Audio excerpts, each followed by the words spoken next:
నాకు సంబంధం లేని విషయాలకి నా మీద ఆరోపణలు చేస్తే నేనేం సమాధానం చెప్పగలను యువర్ ఆనర్? యువర్ ఆనర్,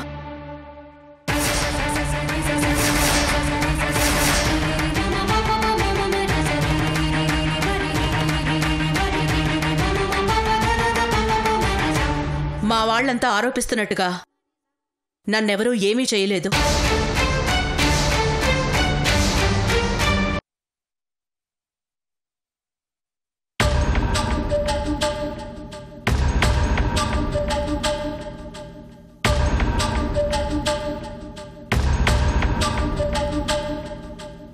చెప్పు రోసీ, ప్లీజ్ చెప్పు. చెప్పు, మనందరి ఆనందం కోసం చెప్పు రోజీ. ప్లీజ్ అమ్మా, చెప్పమ్మా ప్లీజ్. చెప్పండి రోజీ గారు, నాకు చాలా టెన్షన్గా ఉంది. త్వరగా చెప్పండి. ఎస్, నందిని నన్ను మభ్యపెట్టి మోసం చేసి ఈ ఆస్తి రాయించుకుంది.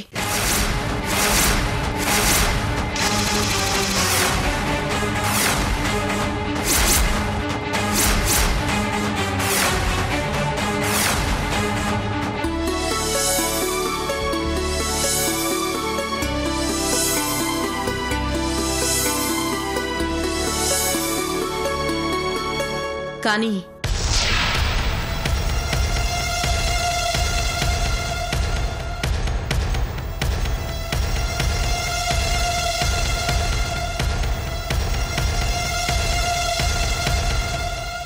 ఈ ఆస్తిని నేను నా ఇష్ట ప్రకారమే నందినికి రాసిచ్చాను యువరానా. ఎస్,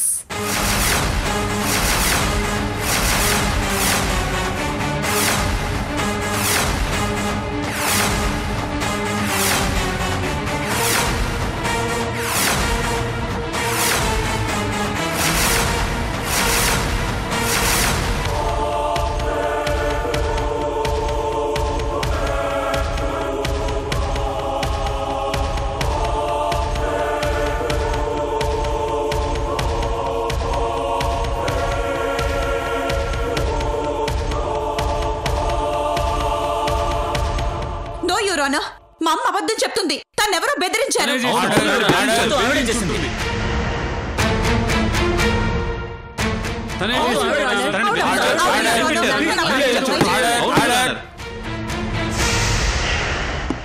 లాయర్ గారు, మీ క్లయింట్స్ని కంట్రోల్లో ఉండమని చెప్పండి.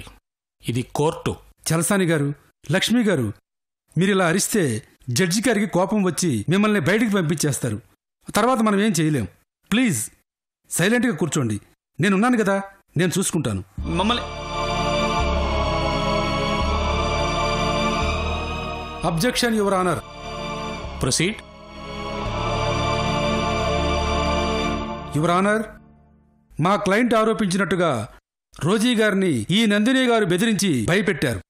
నో యువర్ ఆనర్, లేదు యువర్ ఆనర్, నేనేం బెదిరించలేదు. నో, ఆవిడ్ని బెదిరించబట్టే అంత ధైర్యంగా మీరు పోలీసులకి ఇన్ఫర్మేషన్ ఇవ్వగలిగారు. నో యోరానా, నన్నెవరూ బెదిరించలేదు. ఒకరు బెదిరిస్తే బెదిరిపోవడానికి నేనేం చిన్నపిల్లని కాను. భయపెడితే భయపడిపోయే అంత నిస్సహాయరాల్ని కాను. నేను ధైర్యవంతురాల్ని. అందుకే ధైర్యంగా చెప్తున్నాను. మరి ముందెందుకు నందిని మోసం చేసిందని చెప్పారు? ఎస్, అప్పుడు తన మనసులో మోసం ఉంది, నా మనసులో ఇవ్వాలని ఉంది. అందుకే ఇచ్చేశాను.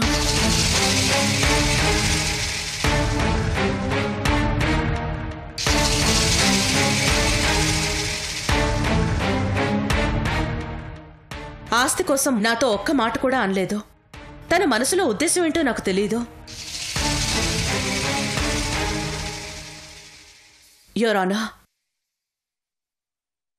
మా వాళ్ళు నా మీద ప్రేమతో, నేను కష్టాలు పడకూడదనే ఆపేక్షతోనే ఈ కేసు వేశారు. ఎంతో బాగా బ్రతికిన రోజీని చూసిన ఆ కళ్లతో బతికి చెడిన రోజీని చూడలేకపోయారు. వాళ్ల మనసుల్ని నేను అర్థం చేసుకోగలను. కానీ వాళ్ళకి నా మనసేంటో అర్థం కాలేదు.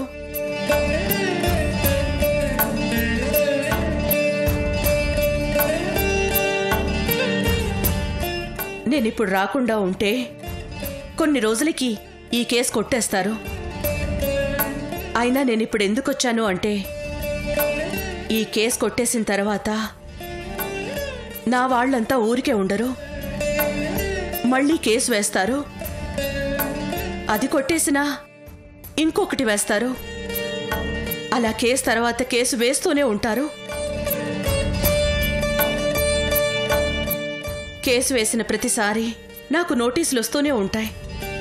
నోటీస్ వచ్చిన ప్రతిసారి నేను కోర్టుకొస్తూనే ఉంటాను. కేసు ఏమైందా అని ఆలోచిస్తూనే ఉంటాను. నాకు ఈ టెన్షన్స్ ఏమీ అక్కర్లేదు. ఆస్తినే వద్దనుకుని వెళ్ళిపోయిందాన్ని. ఈ టెన్షన్స్ అన్నీ నాకెందుకు జడ్జి గారు?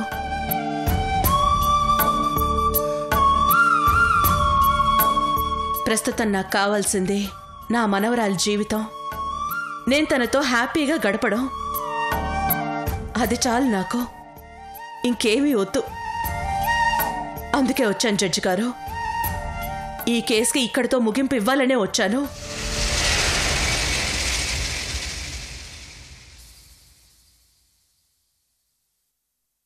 యువర్ ఆనర్, నేను తనకిచ్చింది ఆస్తిని కాదు, భిక్షగాడికి వేసిన భిక్షం.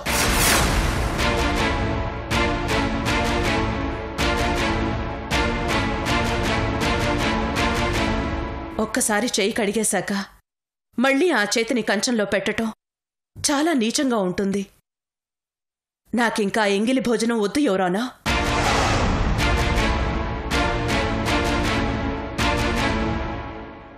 ఇంకా ఏ అలిగేషన్స్ లేకుండా ఆ ఆస్తిని ముద్దాయికి అప్పగించండి.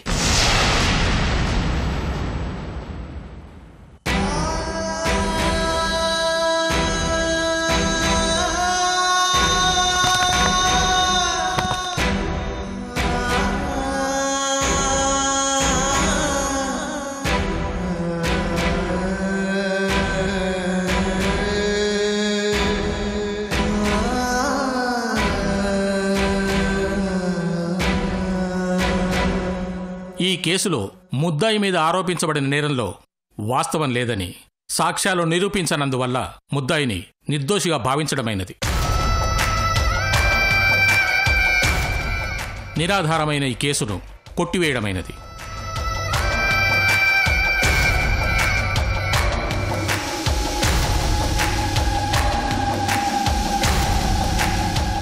The court is adjourned.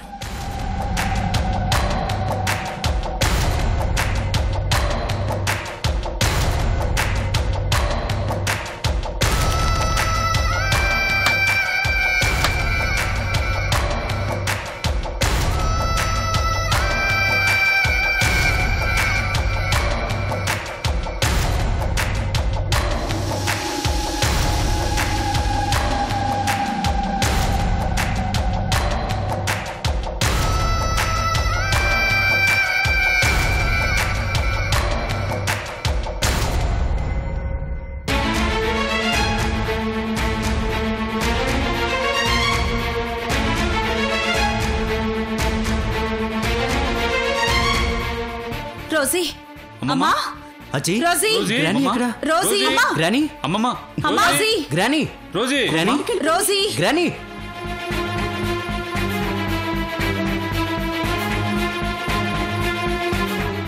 లోకి, మీరు అటు వెళ్ళి చూడండి. భార్గవి, మీరు అటు వెళ్ళండి. సరే విను, అటు వెళ్ళి చూడు. మీరు అటు వెళ్ళండి.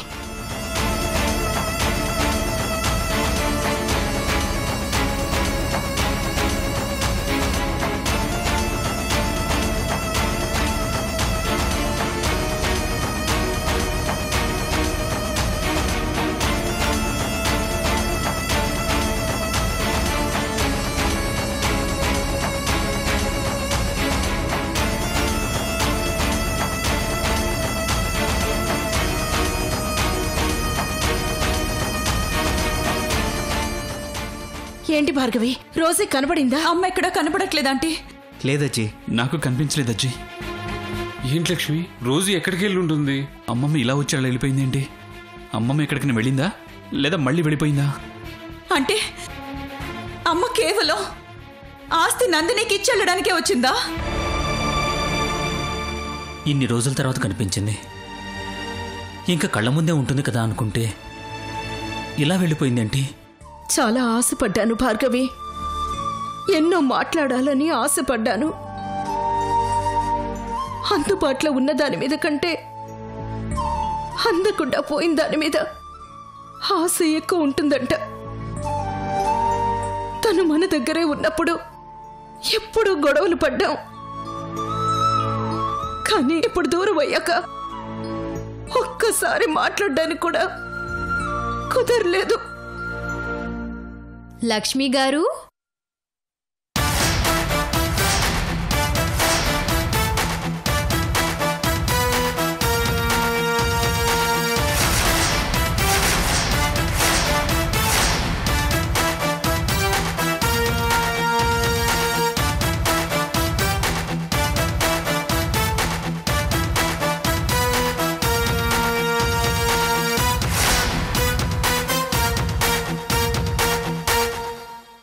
పాపం రోజీ గారు వచ్చేసిందని సంబరపడిపోయారా లక్ష్మి గారు?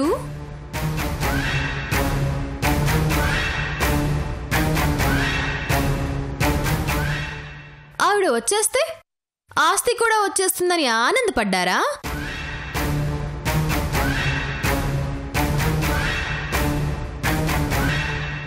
ఆవిడొస్తే మీతో ఉంటుందని ఎలా అనుకున్నారు?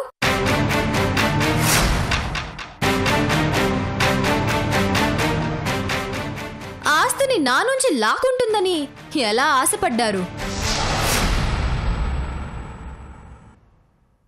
ఆవిడ్ని మీరెవ్వరూ సరిగ్గా అర్థం చేసుకోలేదు.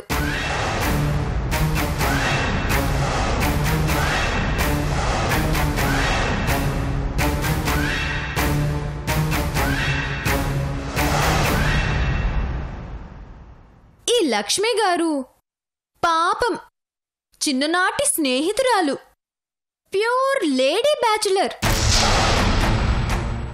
పెళ్లి కూడా చేసుకోకుండా అనుక్షణం వెంటుంది, కానీ ఆవిడ్ని అర్థం చేసుకోవడంలో వెనకపడిపోయింది.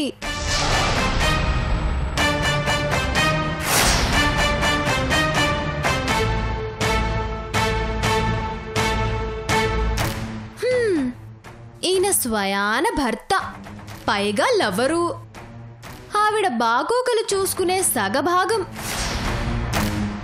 అందుకేనేమో ఆవిడ ఆలోచనలని కూడా సగమే తెలుసుకోగలిగారు. మిగతా సగము ఈయనకి ఎప్పుడూ మిస్టరీనే.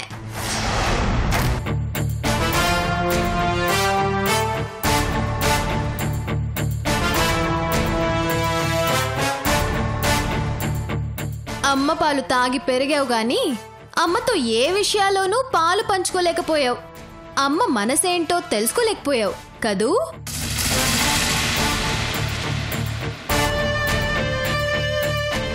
నువ్వు కుడి భుజంలా ఫీల్ అయ్యే గొప్ప అల్లుడివి కదూ? కుడి భుజం లాంటోడు అనే మాట ఎందుకొచ్చిందో తెలుసా? ఆ మనిషి మనసులో ఒక ఆలోచన రాకముందే పసిగట్టే వాళ్ళని కుడి భుజం లాంటోళ్ళు అంటారు. నోరు విప్పి చెప్పిన పనే సరిగ్గా అర్థం చేసుకోలేని వాళ్ళని అనరు.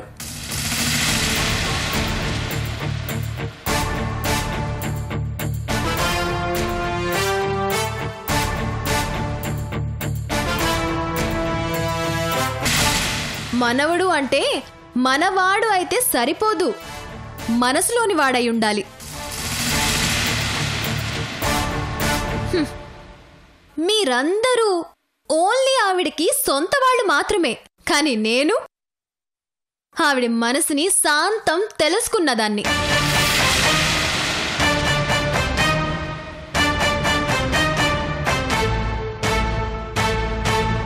అయినా నా చేతులారా ఆస్తిని అప్పచెప్పడానికి నేనేమైనా పిచ్చిదాల్లా కనబడ్డానా? లేదంటే నాలో మీరనుకునే మంచితనం మొగ్గ తొడిగిందనుకున్నారా? ఆవిడొస్తే ఏం చేస్తుందో నాకు బాగా తెలుసు. ఎందుకంటే ఆవిడ అలాగే ఉందా, నేను కొట్టిన దెబ్బకి కిందకి దిగిపోయిందా అని తెలుసుకోవడానికి ఆవిడ అడ్రస్ తెలియగానే నేనక్కడికి వెళ్ళాను.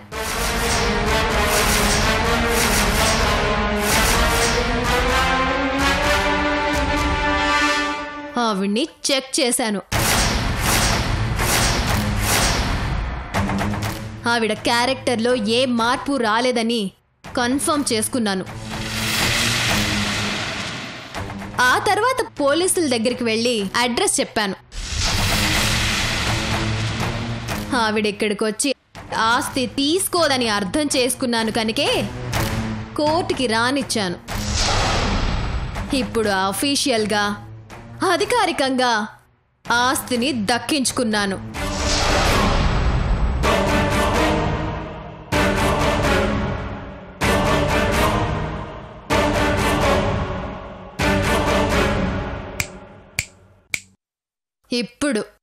ఇప్పుడు నా నుంచి చిల్లి గవ్వ కూడా ఎవ్వరూ తీసుకోలేరు.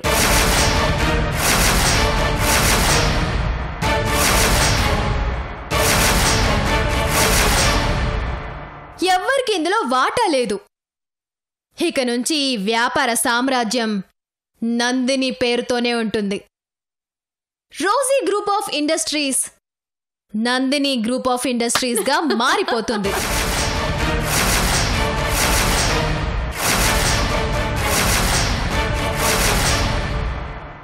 వస్తా. Lakshmi and co. బాయ్. పదండి నాన్న.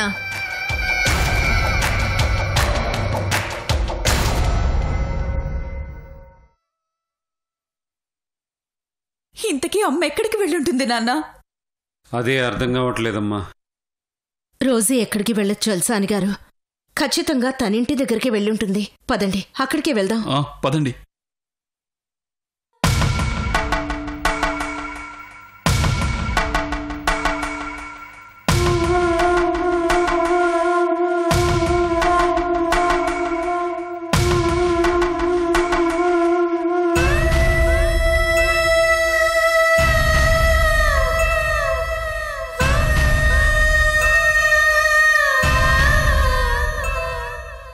మొక్కలకి నీళ్లు పోసే టైం అయింది.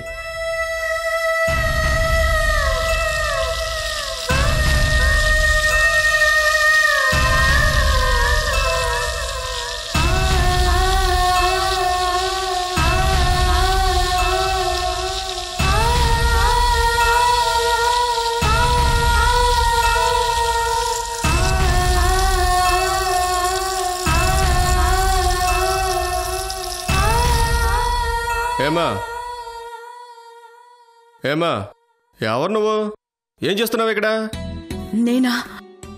నేను ఈ ఇల్లు. అయినా నువ్వెవరివైతే నాకెందుకు? నీలాంటి వాళ్ళు ఇంత పెద్ద ఇళ్లలోకి రాకూడదు. వెళ్ళు. కాసేపు నేను ఇక్కడే ఉంటాను ప్లీజ్. కాసేపట్లో మా సారు మా మేడం వస్తారు. వాళ్ళు వచ్చేసరికి నువ్వు ఇక్కడే ఉన్నావనుకో నన్నింటికి పంపించేస్తారు. వెళ్ళమ్మా, వెళ్ళు. ఈ ఇల్లంటే నాకు ప్రాణం. నాకు తాజ్మహల్ అంటే ఇష్టం. వండిస్తారా? దాన్ని తరిమేస్తారు. అది కాదండి, ఈ ఇల్లు ఇల్లు నాదే. నీదా? అయితే ఇంకెందుకు లేటు, నువ్వు కూడా బట్టలు సర్దుకొని వచ్చేయి. వెళ్ళవమ్మా, వెళ్ళు. నిజంగా ఈ ఇల్లు నాదే బాబు. అవునా? ఇంతకు ముందు ఎప్పుడో రోజీ గారని ఆవిడ ఈ ఇంటి వానరంట. ఆ తర్వాత మా నందిని అమ్మగారిది, ఆ తర్వాత ఇంకొకరిది, ఇప్పుడు నువ్వొచ్చావా? అది కాదు, నేను ఇక్కడే ఉండేదాన్ని. కానీ ఇప్పుడు ఈ ఇల్లు నాది కాదు. అమ్మయ్యా, బతికించావు. ఇంకెందుకు ఇక్కడ? దయచేయి. అయినా నీది కాందాని మీద ఎందుకింత ప్రేమ? నాకు కూతురుంది.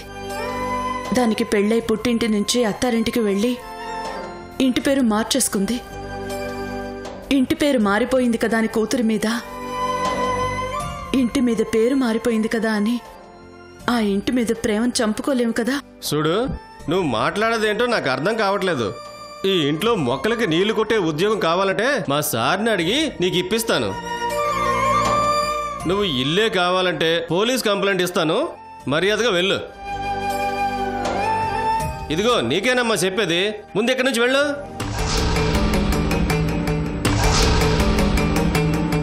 రోజీ గారైతే రాలేదు కానీ సార్, ఒక ఆవిడైతే మాత్రం వచ్చింది సార్. వచ్చిందా? ఎవరావిడ? ఎలా ఉంది?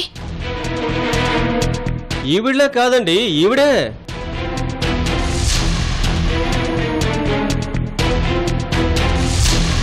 అయ్యో, ఏవిడేనయ్యా రోజీ? అయ్యో, నాకు తెలియదు కదా మేడం.